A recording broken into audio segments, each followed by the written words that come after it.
time when everyone, not just biologists, but every voting citizen is going to have to make decisions about our future.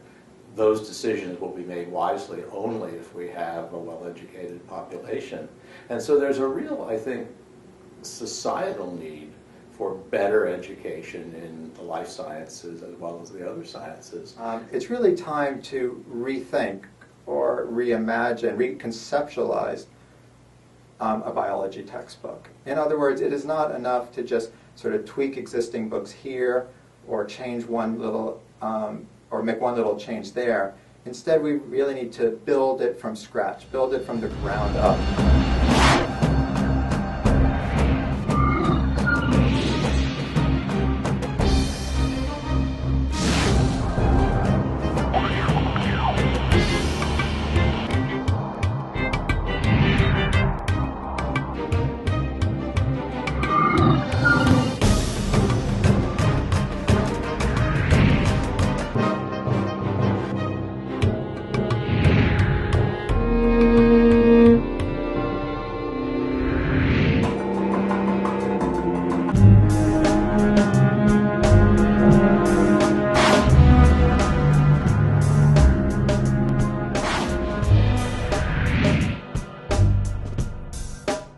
Cannot teach every biology student everything that's known about biology these days.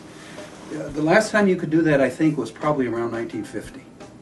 One of the real challenges of writing a new book is to decide what should go into the book and what shouldn't. And we have tried to be selective in this book and really only include those things that we feel are fundamental, the students absolutely really need to know. So it can be quite challenging trying to decide what gets in and what gets left out, because of course you have things that have always been discussed, that are very much part of the tradition.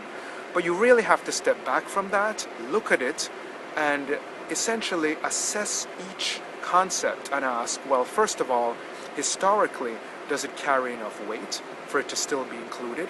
But also, does it communicate a particular concept that truly is foundational in terms of allowing students to build a further understanding of science on that concept? This is parallel to some of my own teaching. So I find when I teach that if I try to cover lots of topics very quickly, students often leave with very little. But if I pick one or two things that I want students to learn, that I really feel are important, and I concentrate on those, and I provide activities around those and questions that speak to those, I feel I can do a much more effective job.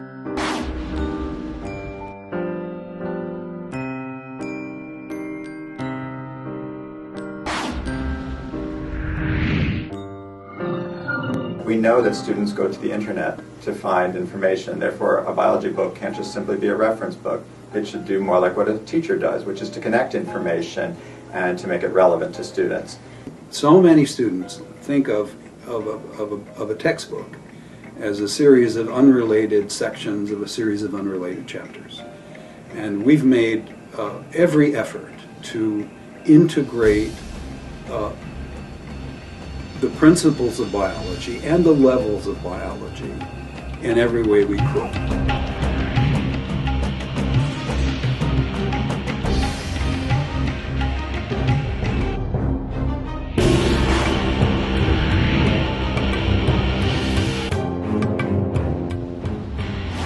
One of the ways we're trying to achieve that is by revisiting themes throughout, weaving themes throughout, so you're not having to stop and start and reintroduce everything each time. So insofar as I do think this is a general feature of biology education, is let's go away from this enormous repository of information. Let's try and create something which is more integrated, and you can't integrate a biology course better than thinking about it in terms of evolution. Evolution is this wonderful idea that really permeates and informs all of biology.